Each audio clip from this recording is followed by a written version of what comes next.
This is New Okwaba. This is the street behind Abimbola Awoli Estate.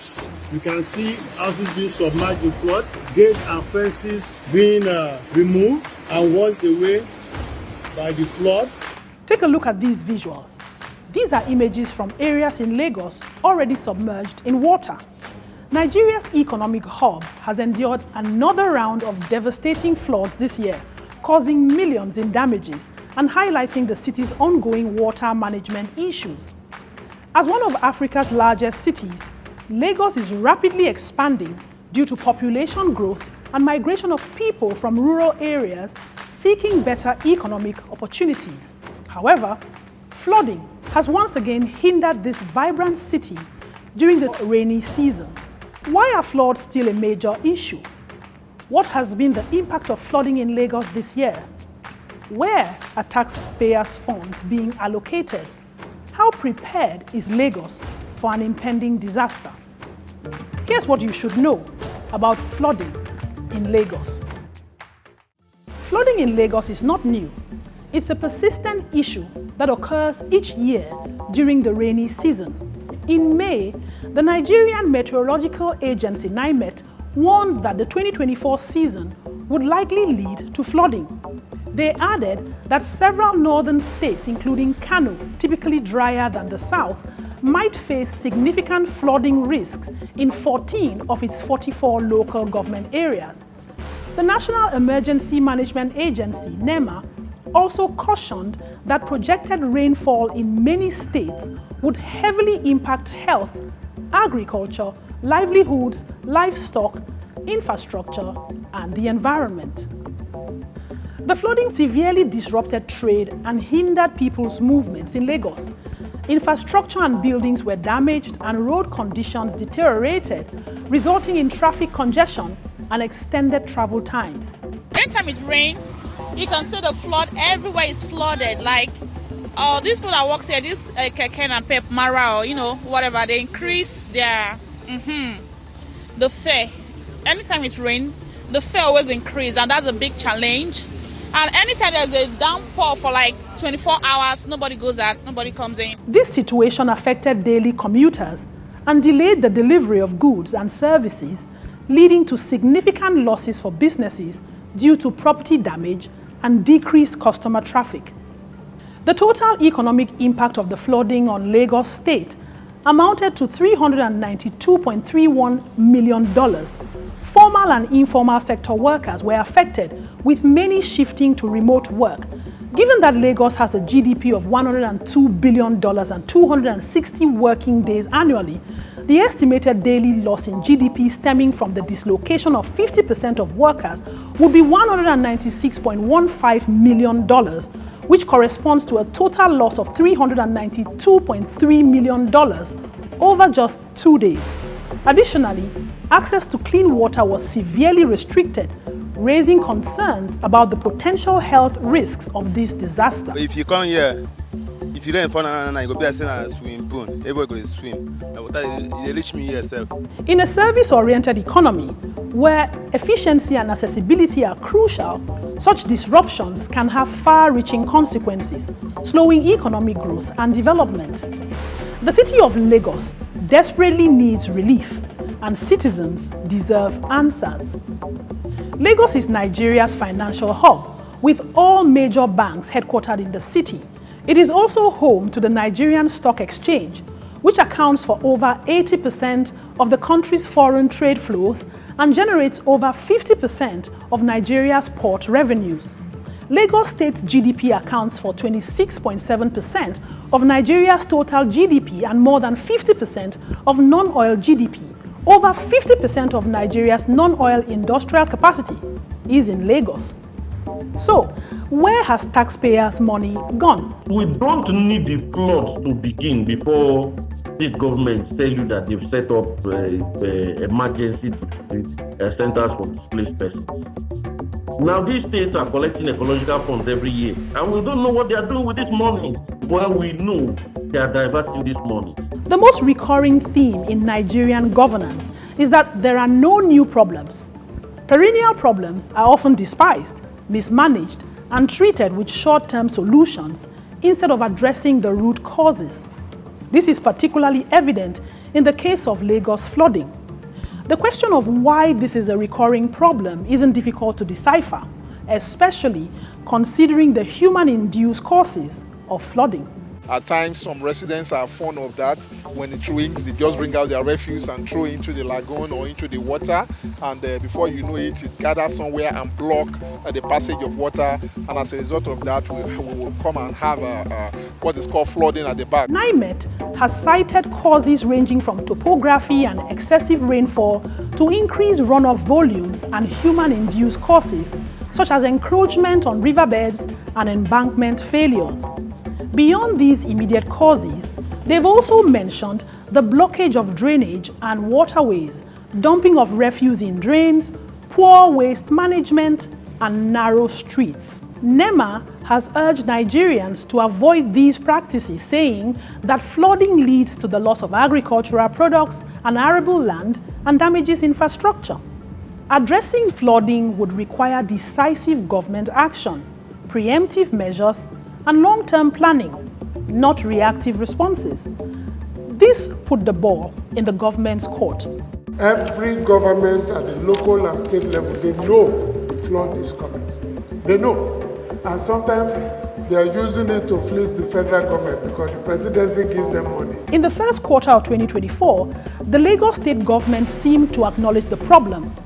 Before the year's rainy season's peak, they announced plans to construct an additional drainage collector in Agungi Lekki, a flood-prone area, a proactive approach that offered a glimmer of hope.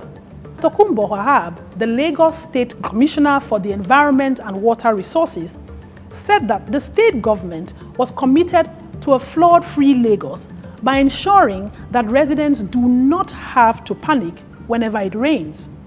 We had a back-to-back like 48 hours rainfall, and we had some incidents reported around the Lekki corridor. One or two of them we handled in the rain. One of them was at the Freedom Junction culvert where Lagos State Environmental Flood Abatement they have to move in. He also acknowledged the recurring flooding issue on System 156 upstream Alpha Beach Road and vowed that the state government would ramp up enforcement operations to fix drainage problems and reclaim setbacks. According to the government officials, this would involve monitoring the weather and river levels, maintaining a sustainable solid waste management system, partnering with the Ogun-Osun River-based authority, sensitizing residents along floodplains of major rivers, and recruiting drainage engineers. The Special Advisor on Environment, Olakunle Rotimi Akodu, also urged residents to support government efforts by regularly cleaning drainage channels and avoiding refuse dumping in them. Despite receiving all the warnings, floods swept through the city, turning streets into ravaging rivers due to poor drainage decisions and a government's response that was tepid at best. What the city needed was a stronger, more strategic plan to withstand this deluge. Nigeria is all too familiar with either weak preventive strategies or reactive approaches. In the aftermath of the floods, local government authority LGA chairman issued stern warnings on the 4th of July to shop and building owners, urging them to refrain from obstructing drains and canals with refuse. Abdul Ahmed Salawu, the executive chairman Shomolu LGA, warned that the council would take serious action against residents flouting directives. Kehinde Oloyede, the executive chairman of Oshodi Solo LGA, also said that government would not spare anyone caught disposing refuse in the drains, noting that market traders and residents had been properly sensitized to desist from such practices, especially during heavy rainfall. But all these came rather too late, a classic case of all talk but no action. The timing underscores a major flaw in flood management and prevention strategies. Reactive measures like post-flood warnings typically arrive too late to mitigate the damage already caused by flooding. This has occurred repeatedly in a state regarded as the center of excellence in a country expected to exemplify environmental safety and intelligence as Africa's largest economy. As of today, the count of internally displaced persons is almost over 3 million Nigerians. And this is not just a figure, it's a size of a country in Africa. Therefore, we must all rise to address the global challenges. Lagos needs a shift towards sustained proactive governance that addresses the root causes of flooding even before disaster strikes. Perhaps it is time to learn from other countries, like India, which has a long history of battling monsoon challenges. India is not free from the chokehold of devastating floods, but perhaps the government's actions in 2005, prompting a thorough review of its urban planning and flood management strategies, could point Nigeria in the right direction. Mumbai, a densely populated coastal metropolis like Lagos, is the financial center of India. In 2006, the Mumbai government approved a committee after the 2005 rainfall claimed 1,094 lives. The committee studied Mumbai's rivers, their basins, and other factors responsible for the ineffective routing of the natural flow in their watersheds. Since then, it has become the lodestar by which Mumbai's anti-flood measures are assessed. A report produced in March 2006 revealed that Mumbai experienced a record-breaking 944.2 millimeters of rainfall between July 26 and 27 of 2005. The committee also noted that land and property development similar to the situation in Lagos affected the city's natural ability to manage rainwater in an environmentally friendly way. To address this, they recommended keeping the channels along the Mithi River free of encroachments, maintaining the drainage features at the required width, ensuring it is free of siltation, and avoiding any sudden changes in direction.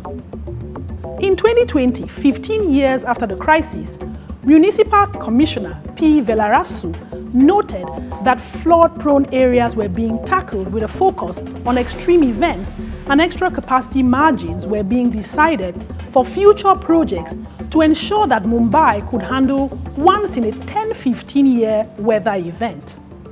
The commissioner also said that Mumbai had developed a flood warning system, widened retention walls, improved the sewage network under the Brihan Mumbai Stormwater Disposal System project, and removed encroachments.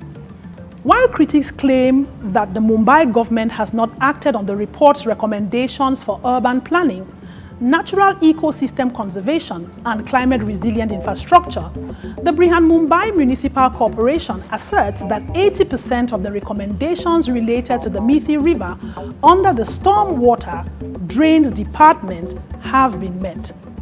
Mumbai's post-disaster response is commendable.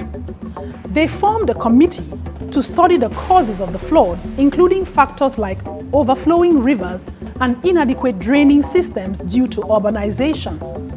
Considering that Lagos suffers from the same problems, the state can benefit from a similar approach by implementing preventive plans against the next rainy season. May they try help us do this work for us, I beg. Because with the suffer, people they pour inside water, the people car, water they spoiler. Lagos needs to brace up for the future. The Nigerian government warned states to prepare for increased river flooding as the country entered the peak of the rainy season. Professor Joseph Utseth, the Minister of Water Resources and Sanitation, advised that precautionary measures should be taken to avert possible disasters. He mentioned that flood risks have been identified in 148 local government areas across 31 states: Adamawa, Akwa Ibom, Anambra, Bauchi, Bayelsa, Benue, Borno, Cross River, Delta, Ebonyi, Edo, Imo, Jigawa, Kaduna, Kano, Katsina, Kebbi, Kogi, Kwara, Lagos, Nasarawa, Niger, Ogun, Ondo, Osun, Oyo, Plateau, Rivers, Sokoto, Taraba, and Yobe. Total number of households that were affected is 4,521. That's total number of households, but that includes windstorm, heavy rainfall across all the communities. Sadly, we have recorded 7 deaths. 3 as a result of flooding, 4 as a result of windstorm that occurred early since February up to date. The Nigerian government could also consider working with international partners like Senegal has done. The World Bank approved $155 million in financing to Senegal in 2021 to reduce flood risks in flood-prone areas of Dakar and improve capacity for integrated urban flood risk planning and management for selected cities in the country. The project, known as Projet 2, runs from 2021 to 2026. It builds on the successes of the first phase, Projet 1, which provided flood protection to almost 1.3 million people in Dakar. In the wake of this year's Lagos floods, a team of experts should be formed to analyze the underlying causes of the city's recurring flooding, such as clogged drains, inadequate urban planning, and overloaded waterways. Mumbai's committee recommendations focused on both immediate fixes and long-term strategies, such as preserving natural drainage and integrating flood resilience into urban planning. Lagos requires a comparable long-term vision that accounts for development impact on flood risks. Upgrading Lagos's drainage systems is essential to address its chronic flooding, but a lasting solution demands a mindset change among leaders and residents. This goes beyond physical infrastructure. It necessitates transforming how the government and the public view and fulfill their responsibilities. In a society where a culture of tidiness is lacking and public officials often neglect their duties, true progress requires a corresponding mental shift. When there is no rain, you behave the way you like. Like this season we are now, it's a repercussion season. You understand? So the people also need to be sensitized or do self-sensitization. You understand, to cope this menace, drainage, flooding situation, because at this season now, it's not affecting the government, the people, at the upper there. It's the masses that are being involved in this abnormality. Leadership must embody and promote a culture of accountability and diligence. Government officials often avoid routine maintenance, strict regulation enforcement, and long-term planning, yet these activities are essential for preventing disasters and ensuring sustainable development. Additionally, fostering a sense of responsibility and civic duty among Lagos residents is critical. The effectiveness of any drainage system relies on proper maintenance, which is influenced by local behaviors and attitudes. A shift towards environmental stewardship and communal responsibility is necessary. Public awareness campaigns, community engagement initiatives, and strict penalties for violations could cultivate a culture where maintaining clean and functional drainage systems is a collective effort.